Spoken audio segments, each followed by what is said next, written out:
The dojo was silent that morning. Not the peaceful kind of silence, the kind that presses against your chest and asks a question you've been avoiding. Two boys stood barefoot on the cold wooden floor, same age, same town, same year, same dreams whispered to themselves at night when no one was listening. But only one of them was going to survive what was coming. The year is changing. Calendars will flip, people will celebrate, fireworks will explode in the sky, and promises will be made with drunk confidence. But 2026 does not care about your promises. 2026 is not a motivational quote. It is not a New Year resolution. It is a test. And tests do not announce themselves with kindness. The first boy believed motivation was enough. He believed feeling inspired meant he was progressing. He watched videos. He nodded along. He saved quotes. He waited for the right mood, the right time, the right energy. The second boy did not wait. He trained when he was tired. He trained when he was bored. He trained when no one clapped. He trained when the voice in his head begged him to stop, not because he felt strong, but because he knew weakness does not disappear by being ignored. The dojo did not care who felt ready. The dojo only responded to repetition. Every strike carved something invisible into their nervous system. Every stance corrected under pressure rewired their mind. Every fall taught the body a lesson the ego never could. This is where most people lose, not at the moment of failure, but at the moment of monotony. When progress feels slow, when effort feels thankless, when improvement whispers instead of screams. This is where the first boy started skipping days. Just today, he said. Just this week. I'll restart on Monday. I'll go harder next month. I still have time. Time smiled quietly and kept walking. The second boy understood something ancient, something the samurai understood, long before calendars and algorithms. Discipline is not intensity. Discipline is consistency when intensity dies. You don't train to feel powerful. You train so power is there when you don't feel anything at all. The sword does not care how inspired your hand feels. The blade responds only to precision. And life in 2026 will swing its blade without warning. Pressure will arrive unannounced. Bills, responsibility, loneliness, competition, rejection, moments where hesitation costs everything. In those moments, motivation will not answer your call, but training will. The body remembers what the mind forgets. The nervous system executes what the ego doubts. This is why the dojo mattered, not because of fighting, but because of who you become when no one is watching. The second boy learned to bow to the process, to respect boredom, to welcome discomfort like an old teacher. While others searched for shortcuts, he sharpened fundamentals. While others chased hype, he chased alignment. While others asked, how long will this take? He asked, how deep can this go? And depth always beats speed. The first boy laughed at him sometimes, called him extreme, obsessed, outdated. But history has never been written by the comfortable. History belongs to those who trained while others talked. 2026 will not ask if you are talented. It will ask if you are prepared. Prepared to wake up when you don't feel like it. Prepared to show up when progress is invisible. Prepared to stand alone when the crowd disappears. The samurai did not train for battle. They trained so battle would not shock them, and that is the difference. One boy hoped life would be gentle. The other assumed it would not be. One boy waited for confidence. The other built it strike by strike. As the sun rose higher over the dojo roof, sweat hit the floor like rain. Breathing grew heavy. Legs trembled. Only one boy stayed when quitting felt logical. And that choice, that quiet, uncelebrated decision, is the same choice standing in front of you right now. Because 2026 is already moving toward you, and it will not slow down. The floorboards remembered every footstep. They remembered who came back after failure and who disappeared after excuses. Days passed. Weeks folded into months. The dojo stayed the same, but the boys did not. The first boy began to negotiate with his weakness. He told himself stories that sounded reasonable. That life was busy. That stress meant rest was deserved. That missing one session did not matter. And he was right. One session did not matter. Until one session became 10. 10 became a habit. And the habit became identity. The second boy learned something harder. That the most dangerous enemy is not pain. It is comfort pretending to be wisdom. Some mornings his body felt like stone. Some nights his mind screamed for escape. There were moments he stood alone in the dojo. Lights dim, air heavy, asking himself why he was still doing this. And every time the same answer arrived, because quitting would be easier today and impossible tomorrow. So he trained, not with rage, not with drama, but with respect for the work, slow strikes, perfect form. Breath controlled even when the lungs burned. He trained his posture before he trained his power. He trained his patience before his speed, because chaos always exposes impatience. Outside the dojo, life kept testing them. Friends laughed at discipline. Social media rewarded noise, not mastery. Shortcuts looked tempting. Ego whispered, "You are already good enough." The first boy listened. He wanted results without resistance, confidence without sacrifice, strength without solitude. And life gave him exactly what he trained for. Nothing. The second boy accepted solitude as part of the contract. He stopped needing approval, stopped explaining himself, stopped waiting to be understood. A samurai does not ask permission to become dangerous. He understood something most people never do. That boredom is the final gate. Anyone can train when it feels exciting. Anyone can commit when results are visible. But almost no one stays when the work becomes quiet, when progress hides, when applause disappears, when improvement shows up only as fewer mistakes instead of louder victories. That is where warriors are separated from spectators. By the time winter arrived, the difference was undeniable. Not in muscles, not in noise, but in presence. The second boy walked differently. He did not rush. He did not fidget. He did not react to every stimulus. He had trained stillness. And stillness is terrifying to an undisciplined world, because stillness means control. The first boy avoided eye contact now. Avoided mirrors, avoided anything that reminded him of promises he broke to himself. He was not weak. He was untrained, and untrained men are dangerous to themselves. 2026 will expose this. It will expose who trained their emotions and who let emotions train them, who built routines and who relied on moods, who prepared for pressure and who hoped pressure would be kind. Pressure is never kind. Pressure is honest. It reveals what you rehearsed. When fear hits, you will not rise to your goals. You will fall to your habits. This is why the samurai trained the same movements thousands of times, not because they were slow learners, but because repetition under calm builds obedience under chaos. The second boy no longer needed motivation. Motivation had become irrelevant. He showed up because showing up was who he was now. And identity is stronger than willpower. The first boy still waited to feel ready, still searched for the perfect moment, still believed clarity would arrive before action. But clarity comes after movement. The dojo never judged either of them. It never praised. It never chased. It simply remained. Just like opportunity, just like discipline, just like regret. The door stayed open every morning.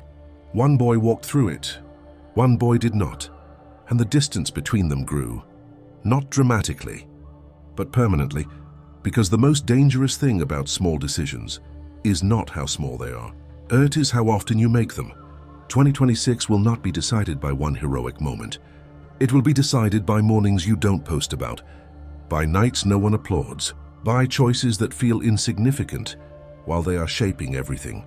Right now, somewhere inside you, the same dojo exists, a place where excuses are loud, and a place where discipline waits quietly. Two versions of you are standing there. Same potential, same starting point, same year ahead. Only one of them will train, and the year will choose the rest. Spring arrived without asking permission. It always does.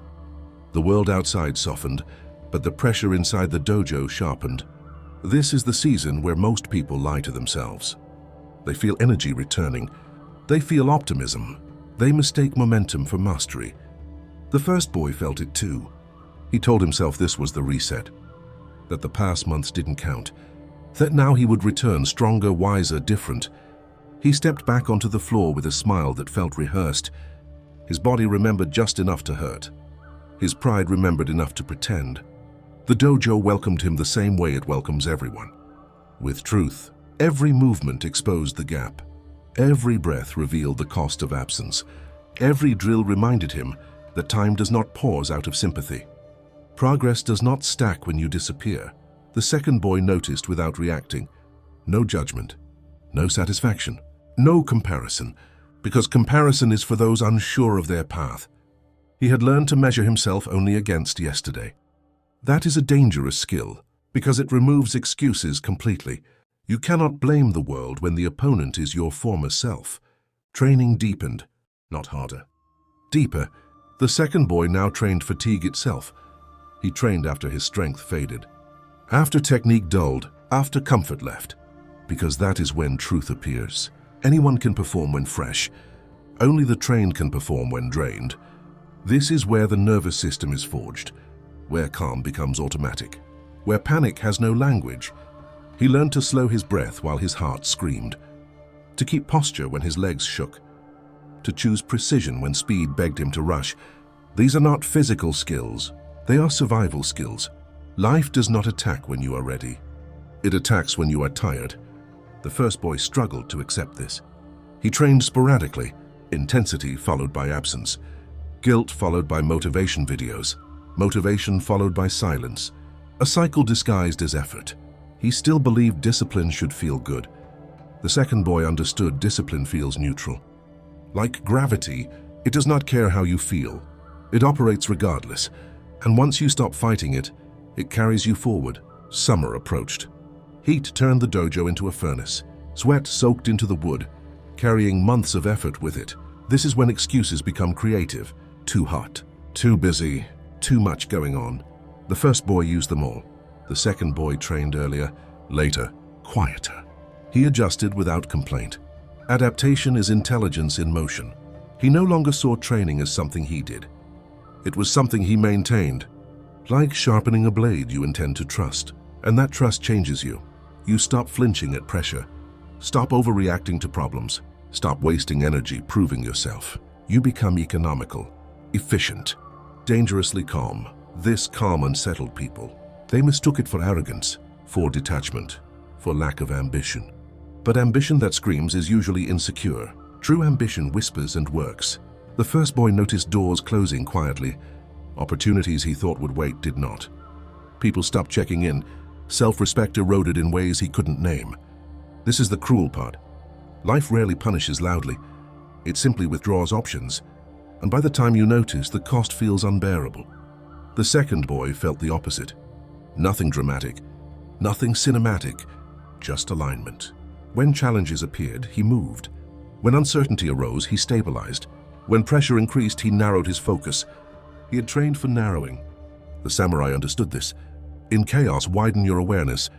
In action, narrow it to one point. Most people do the opposite. They panic and scatter. Training reverses that instinct. As autumn returned, something shifted. The dojo felt smaller now, not because it shrank, but because one boy had outgrown excuses, and the other had been outpaced by time. This is where the story becomes uncomfortable.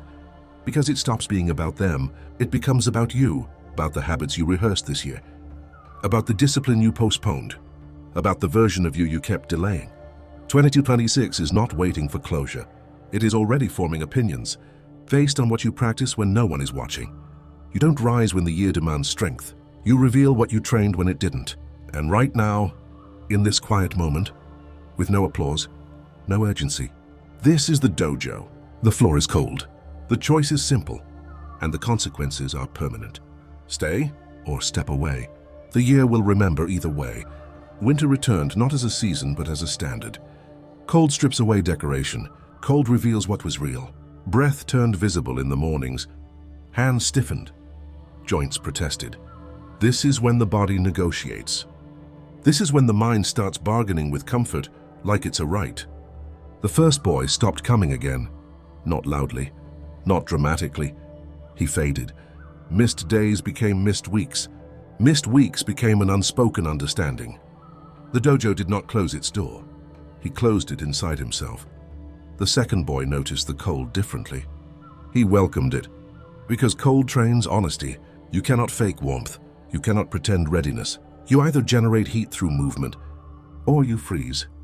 This is why the samurai trained in winter, not to prove toughness, but to remove delusion. Cold asks one question: are you disciplined or just comfortable? The second boy trained slower now, more deliberate, every movement precise. No wasted effort, Because wasted effort is the tax paid by the unprepared, he had learned that intensity without control is panic-wearing confidence. So he refined. Breath in, weight balanced, eyes level. Even when alone, he moved as if observed. Because character is what remains when no one is watching. Life began responding differently to him. Not with rewards, but with resistance. And resistance felt familiar. When pressure rose, he didn't spiral. When uncertainty hit, he didn't stall. He had trained uncertainty. The first boy avoided challenges now. He called it protecting his peace. But peace you didn't earn collapses under stress. He felt smaller than he used to. Not weaker, smaller. Because unused capacity turns inward and becomes doubt. This is the silent damage, not failure. Avoidance. Avoidance trains helplessness. Training trains agency. The dojo floor creaked under the second boy's steps. Each sound a witness. Years of repetition compressed into instinct. He no longer thought about form. Form thought for him. This is the goal, not effort. Automatic alignment under pressure, that is power. 2026 will demand this. It will not ask politely. It will not give warnings. It will drop weight on your shoulders and observe. Do you collapse? Do you panic? Do you negotiate? Or do you adjust your stance and breathe? Most people meet pressure with emotion. Trained people meet it with structure. Structure is invisible until it saves you. The samurai did not rely on courage. Courage is unreliable. They relied on systems, on rituals, on discipline so boring it became unbreakable. The second boy lived inside that boredom now, and boredom stopped being boring. It became safe, predictable, trustworthy. This is what freedom actually looks like, not doing whatever you want, but being able to do what matters regardless of how you feel. The first boy still waited for a sign, for motivation to return, for confidence to reappear, for the right time, but the right time had already passed him quietly. Time does not shout when it leaves, it whispers, and then it's gone. The dojo lights flickered one night. Only one boy stood inside. Snow pressed against the windows. Silence thickened, and in that silence something settled. Not pride, not ego. Ownership. Ownership of effort. Ownership of outcome. Ownership of who he had become. This is the difference training makes. You stop blaming circumstances. Stop resenting pressure. Stop asking life to be easier. You become harder to break. 2026 is not a new beginning. It is a continuation, a mirror. It will not change you. It will reveal you. And right now, before the year fully arrives, before the weight drops, you still have one advantage: choice. Not a dramatic one, a small one. The kind that looks insignificant today and decides everything tomorrow. The mirror does not lie. It only reflects what you practiced. As the year tightened its grip, noise increased outside the dojo. Deadlines, opinions, fear disguised as urgency. Most people mistake movement for progress when pressure rises. They rush, they react, they scatter their energy like sparks in the wind. The second boy did the opposite. He narrowed, not emotionally, structurally. He simplified his days. Woke up at the same hour, trained at the same pace, ate without distraction, slept without excuses. This is not discipline for appearance. This is discipline for survival. When complexity increases, simplicity becomes power. The samurai understood this long before modern chaos. When battle approaches, you do not add techniques. You remove excess. The first boy felt overwhelmed now. Not because life was harder for him, but because he had never trained his response. Every problem felt personal. Every setback felt like a verdict. Every delay felt like disrespect. Emotion ran the system, and emotional systems collapse under sustained pressure. The second boy had trained separation. He learned to feel emotion without obeying it, to notice fear without feeding it, to experience doubt without negotiating with it. This is advanced training, not of the body, of the mind. He no longer asked, "How do I feel today?" He asked, "What is required?" And requirements do not care about moods. 2026 accelerated. Opportunities arrived wrapped in stress. Challenges arrived disguised as inconvenience. Moments arrived that would quietly determine trajectory. The first boy hesitated, not because he lacked ability, but because hesitation had become familiar. He overthought. He waited for certainty. He looked for reassurance, and moments passed him like trains he was too afraid to board. The second boy moved, not recklessly, not aggressively, decisively, because decision-making is a muscle, and he had trained it daily. He did not need guarantees. He trusted his preparation. Preparation creates courage, not the other way around. This is the lie most people believe. They wait to feel brave before acting, but bravery is a side effect of competence. You don't calm the storm by wishing. You calm yourself by repetition. The dojo was no longer a place. It had become a way of being. Every conversation, every task, every conflict, balanced stance, controlled breath, clear eyes. Pressure revealed alignment. The first boy felt resentment grow. Toward others, toward life, toward himself. Resentment is the shadow of unfulfilled potential. It whispers, you deserved more, but life only pays for what you trained. The second boy felt something quieter. Respect. Not from others necessarily, from himself. And self-respect is heavier than approval. It grounds you, anchors you, makes you unshakable when outcomes fluctuate. As the final stretch of the year approached, something subtle happened. The second boy stopped thinking about winning. He focused on execution. Winning is noisy. Execution is silent. Winning depends on variables. Execution depends on you. This shift changes everything. Because when you stop chasing outcomes, outcomes chase alignment. The first boy still measured himself by results, views, praise, external signals. When they dipped, his effort dipped. When they rose, his ego spiked. An unstable cycle. The second boy measured himself by standards. Did I show up? Did I train with intent? Did I maintain posture under pressure? Standards do not fluctuate. They stabilize you when the world doesn't. This is how warriors think. Not because they are special, but because they are trained. 2026 is not impressed by talent.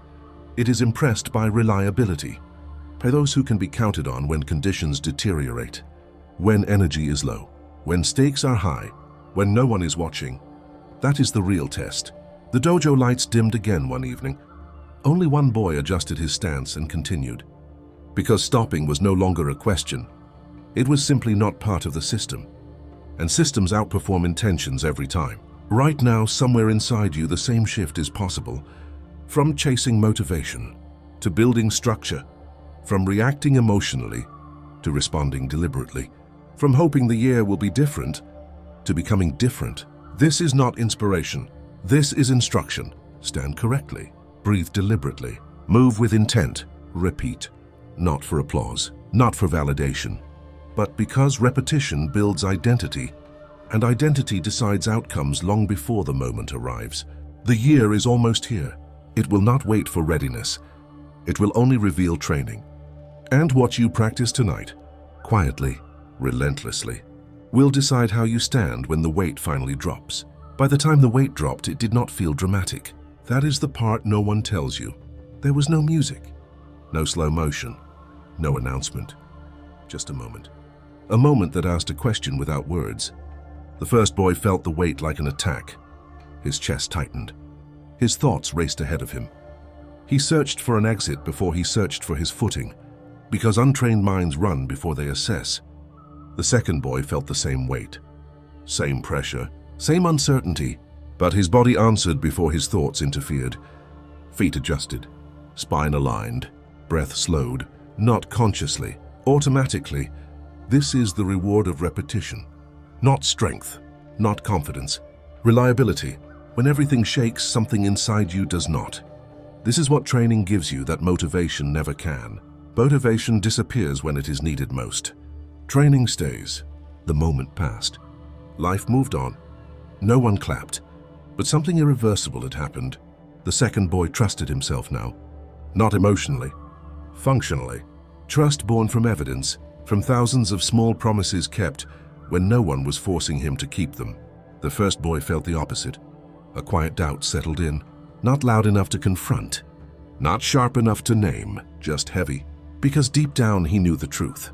He had avoided the work that would have saved him in that moment. This is the real cost of skipping days. Not lost progress, lost trust. And once you lose trust in yourself, everything becomes harder. Decisions feel heavier. Opportunities feel threatening. Pressure feels personal. The second boy felt lighter under the same sky. Not because life was easier, but because resistance no longer surprised him. He had rehearsed resistance daily. This is why the samurai did not fear chaos. Chaos was familiar. They had trained inside it. The dojo was no longer needed, not because it failed, but because its lessons had moved inward. Every step was a stance, every breath a reset, every challenge a drill. This is mastery, not dominance.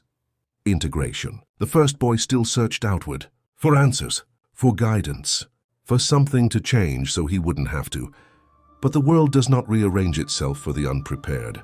It only rewards alignment. The second boy understood something final. That discipline is not a phase. It is not a season. It is not something you get back to. It is a line you cross. And once crossed, going back feels unnatural. Because you have seen what consistency builds. You have felt the stability it creates. You have experienced the quiet power of being ready without needing to announce it. 2026 did not destroy anyone. It simply removed illusions. Illusions about talent without work. Illusions about potential without practice. Illusions about strength without structure. Some people felt betrayed by the year. Others felt revealed. The difference was never luck. It was training. Not dramatic training, not heroic training. Boring training, uncelebrated training. Training that looked unimpressive until the moment it mattered. The second boy did not win everything. That was never the point. He endured everything. And endurance is the foundation of all victories that last. The first boy still had time. This story is not a punishment. It is a warning and a map. Because the dojo does not exist in one place. It exists every morning you choose discomfort over delay. Every evening you choose repetition over distraction. Every moment you choose structure over emotion. Two versions of you are still standing there. Same breath, same year, same pressure coming. One version wants comfort now. The other wants capacity later. And life will side with the one you feed. Not once, but daily, quietly, relentlessly. So when the weight drops again, and it will, you won't need motivation. You won't need confidence. You won't need permission. Your body will know where to stand. Your breath will know how to slow. Your mind will know what to ignore. And in that moment, without anyone noticing, you will understand. Training was never about becoming someone else. It was about finally becoming reliable to yourself. And when you reach that understanding, something changes forever. You stop asking the world to motivate you. You stop waiting for permission to begin. You stop hoping circumstances will soften because you realize something simple and brutal. No one is coming, not to save you, not to push you, not to carry the weight you were meant to train for. And strangely, that realization does not feel heavy. It feels freeing because now the responsibility is yours. The second boy no longer thinks in years. He thinks in days. In repetitions, in small standards executed with respect. He understands that greatness is not built in breakthroughs. It is built in follow-through. Most people want transformation. Few people want training. But training is the only honest path. The dojo taught him this without words. That comfort is expensive. That discipline is cheaper than regret. That pain paid daily is lighter than pain paid later. And this lesson is not ancient. It is urgent. Because the world you are stepping into does not reward intentions. It rewards preparation. It does not care what you meant to do. It only responds to what you practiced. Every scroll instead of effort. Every excuse instead of action. Every delay instead of discipline. They all train something. Nothing is neutral. You are always becoming. The first boy is still out there somewhere. Not evil. Not broken. Just untrained. Waiting for the right mood. The right sign. The right moment. And waiting is its own decision. The second boy keeps moving. Not loudly, not publicly, but correctly. He knows the truth most people discover too late. That self-respect is built, not claimed. That confidence follows evidence. That strength is quiet until it's needed. And when it is needed, it does not hesitate. This message is not here to entertain you. It is here to challenge you. Because if something inside you tightened while listening, if something inside you recognized itself, that is not coincidence. That is awareness waking up. And awareness demands action. So if this voice sharpened something inside you, if it reminded you of the version of yourself you've been postponing, support this channel, like this video, subscribe for more messages that cut through comfort and aim for discipline. Share this with a friend who needs strength more than sympathy right now.